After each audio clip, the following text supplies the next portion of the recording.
the freedom of navigation and overflight in the South China Sea is never the problem. Why does the 118 east longitude line matter in this dispute between China and the Philippines? The western limit of Philippines territory is actually the 118 parallel of longitude. It is very clear that the islands of the South China Sea, especially the Spratly Islands, the Nansha Chunda, are outside Philippines territory. Therefore, there's no territorial dispute between the two states. I personally think that the United States is actually the biggest danger and challenge to freedom of navigation and overflight in the South China Sea. So in the South China Sea, we know there are some conflicts and disputes. So why does the 118 east longitude line matter in this dispute between China and the Philippines? You see, since last century, since the 1970s, the Philippines has been illegally occupying some of these islands and reefs in the Nansha Islands, the Spratly Islands, creating this territorial dispute between the two countries. However, we all know that the Philippines' territorial limits are determined by three treaties. Including the United States Southwest Treaty of Peace in 1898, and also the U.S. Southwest Treaty on the cession of outlying islands of the Philippines of 1900, and also a treaty on 1930. Therefore, the western limits of Philippines territory is actually the 118 parallel of longitude. Thus, it is very clear that the islands of the South China Sea, especially the Spratly Islands, the Nansha Chunda, are outside Philippines territory. Therefore, there's no territorial dispute between the two states.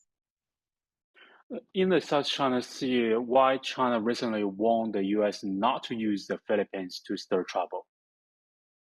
Well, we all know that the Philippines is the United States treaty ally since 1951. You need to look at the U.S. role in the South China Sea. It is not a coastal state of the South China Sea. It is also not a claimant state in the South China Sea. Therefore, if you wanted to have some rights more rights, or to stir up the tension in the South China Sea, you need to have a partner or to have a friend, which is the Philippines. The U.S. has intervened in the South China Sea issue for many years, well, mainly through military presence, through diplomatic support, and especially through enhanced cooperation with its regional allies, mainly the Philippines. The Philippines and the United States have their own plans for these cooperation. Well, the Philippines side wants the backing of the United States against China, especially during its unilateral actions in the Second Tonga Shoal, in Scarborough Shoal, his provocative actions. He needs U.S. Military support, and also the U.S. Attempts to sabotage China's relations with regional countries in the South China Sea in order to realize its geopolitical goal of blocking and containing China. But I think that these actions will seriously jeopardize regional peace, stability, and prosperity. Dr. Yan, we know freedom of navigation is a very hot topic when we talk about South China Sea, but has navigation and overflight in the South China Sea been affected? In fact, the freedom of navigation is not a new concept. It is an very important principle of international law with a long, long history. Since ancient times, the coastal countries of the South China Sea have embarked on the path of commerce and trade with the rest of the world through the South China Sea sea lanes. Well, if you look at the commerce and trade, currently, the openness and freedom of the South China Sea is pretty obvious. When nearly 500,000 merchant ships pass through the South China Sea every year, about 40% of the global trade in goods pass through the South China Sea as well. And also there are millions of civilian aircrafts operates in the airspace of the South China Sea, making it the world's busiest sea and air corridor. But in terms of military security, there are more than 20,000 ship days of warships and more than 30,000 flights of military planes in the South China Sea every year, and hundreds of large-scale military exercises and various kinds of drills and trainings by countries inside and outside the region. If you look at the United States military operations in the region, you know the number is pretty true. Therefore, I think that the freedom of navigation and overflight in the South China Sea is never a problem. In the South China Sea, what is China's stance on the freedom of navigation? Is that different from what the U.S. term on the freedom of navigation? Well, as I already mentioned, that freedom of navigation and overflight in the South China Sea is never a problem. You can look at many of the reports that think tanks and released this year and last year. But the U.S. Definition and state practice of exercising this freedom of navigation is quite different. On one hand, I think that speculation on navigation and overflight in the South China Sea is intended to use a pretext as an excuse for the U.S. to carry out a series of military and paramilitary activities in the region, such as the FONOP, the freedom of navigation operations. But it also paves the way for the U.S. to push forward the rules of navigation, which are unilaterally interpreted in line with its own national interests and force the whole world's country to accept them. Well, this is typically a manifestation of American style of maritime hegemony. And also, on the other hand, I think that since navigation and overflight in the South China Sea are the common interests of all countries in the whole world, thus the United States has wants to constructed a false narrative of China's obstruction of freedom of navigation in the South China Sea. Well, this will allow more extra-regional countries to pay attention and even wanted to interfere in South China Sea's regional affairs. But these moves will just further complicate the issue and hype up the tension. I personally think that the United States is actually the biggest danger and challenge to freedom of navigation and overflight in the South China Sea. If you look at like many years ago, in the year 2001, the EP3 incident ended with the apology and a compensation from the U.S. side. Well, today and in the future, when I think that when the United States is increasingly intensified its military operations and presence in the region, it is hoped that such tragic events will never occur in the future. Dr. Yan, China has reiterated its stance that the country opposes the countries outside the region to interfere in the South China Sea issue. But we have seen the intervention from the outside powers. How does China see the U.S. role in the South China Sea disputes?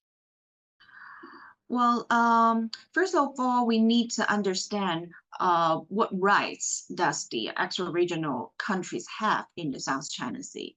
Well, including the United States. Well, extra-regional countries, they're not the coastal states of the South China Sea, and they're not a claimant state of the South China Sea dispute. Thus, they do not have a territorial sea, exclusive economic zone, and continental shelf.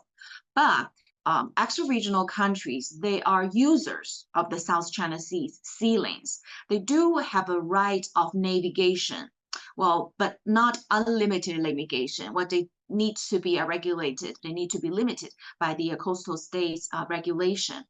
And also, in terms of the role of the United States, we also see that it is not a contracting party of the 1982 UNCLOS. It hasn't ratified the 1982 UNCLOS. The United States claimed that the UNCLOS, the law of international law of the sea, is already a customary international law.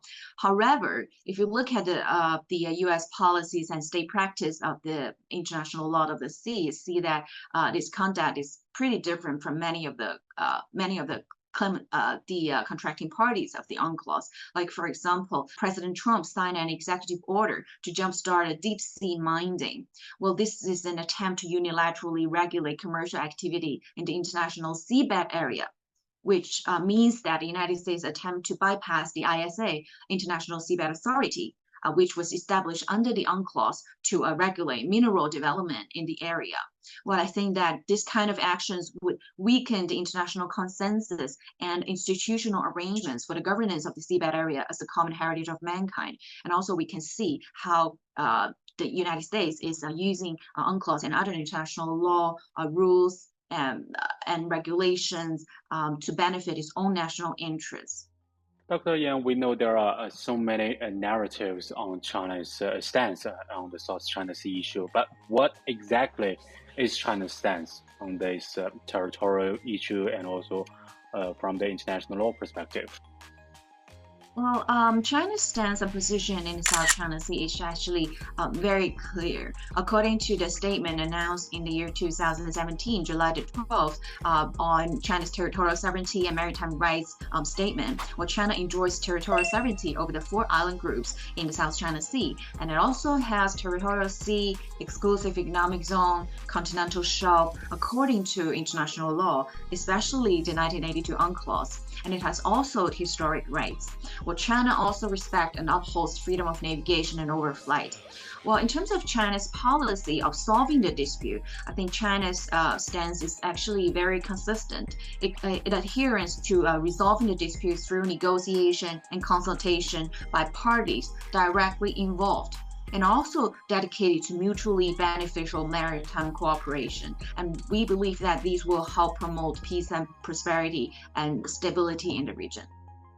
Dr. Yan, we know in the South China Sea, Chinese fighter jets has already expelled like the fighter jets and also the military aircraft from Australia who conduct close reconnaissance and also the surveillance. So what is your response to Australia's military aircraft involvement in the South China Sea? As I already mentioned about the rights of extra-regional countries in the South China Sea, including the United States and Australia, I want to say that the freedom of navigation and overflight is definitely a right and interest of all these countries in the South China Sea. But it is difficult to counter the maritime rights and interests of the littoral countries based on its mainland and islands, which means the rights that coastal state enjoys. So I think that Australia's activity, well, is actually the purpose is very clear that they wanted to against the China's baseline in the parasols, and also wanted to conduct intelligence gathering activities and trying to pose a threat to China's national security, and also it shows it's a deterrence, military deterrence to China, and it's to me it seems to be a very provocative action, and I think that the United States, Australia, and also other countries should avoid using all these provocative actions, especially military actions, to stir up the tension in the South China Sea. In fact, they should.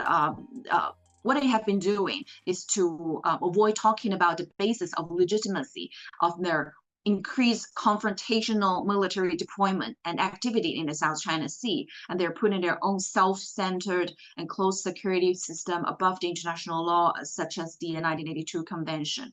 I think to promote and to guarantee the regional peace and stability, they should really avoid doing such dangerous activities in the future. Dr. Yan, China has imposed a sanction on former Philippine Senator Francis Tolentino for his egregious conduct on China-related issue. What signals does this action send? Well, Francis Tolentino is the first Filipino to be sanctioned as announced by the Chinese embassy in the Philippines. Well, he was elected as a Philippine Senate in the year 2019 and served as vice chairman of the Senate Foreign Relations Committee of the 18th Congress. He's also the chairman of the Senate Special Committee on Philippine Maritime and Territorial Sea Areas. Well, what he did is very important to China-Philippines relations. Well, he pushed through last year the so-called Maritime Zone Act and the Archipelagic Sealing Act, which includes vast majority maritime space in the Spratleys as Philippines' jurisdictional waters, and complicates the South China Sea issue. And also, he's a very active politician in terms of domestic political opinion arena. In addition to his frequent malicious remarks on sea-related issues, he has also dramatized the so-called China threat and other issues, and trying to portray China as a bully and a threat to Philippines' national security, which created a sense of panic against China among the Philippines' citizens and elites.